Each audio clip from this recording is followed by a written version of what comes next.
હજુ વરસાદ થશે, આજે વરસાદમાં વધઘટ રહેશે, પરંતુ ધીરે ધીરે વરસાદ વધશે. 20 તારીખ સુધીમાં સાર્વત્રિક વરસાદ થવાની શક્યતા રહેશે. પણ ઉલ્લેખનીય છે કે તારીખ 20ની આસપાસ.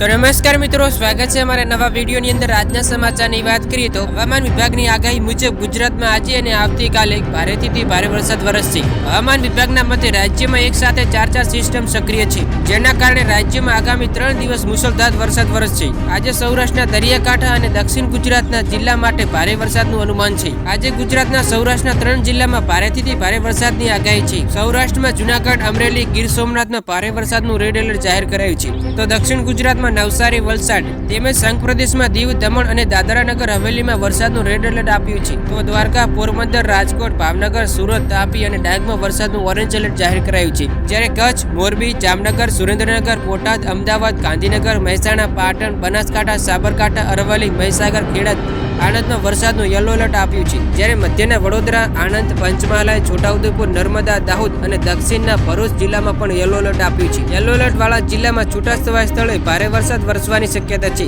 હવામાન વિભાગની આગાહી મુજબ અમદાવાદમાં આજે હળવેથી મધ્યમ વરસાદની આગાહી કરાઈ છે. વરસાદની આગાહીના પગલે માછીમારોને આગામી 5 દિવસ દરિયો ન ખેડવાની સૂચના અપાઈ છે. કયા જિલ્લામાં પડશે ભારે વરસાદ? નવસારી, ડાંગ, તાપી, વલસાડ, ભરૂચ, સુરત, નર્મદા, છોટાઉદેપુર, વડોદરા, આણંદ આ તમામ જિલ્લાઓમાં ભારે વરસાદની શક્યતા છે.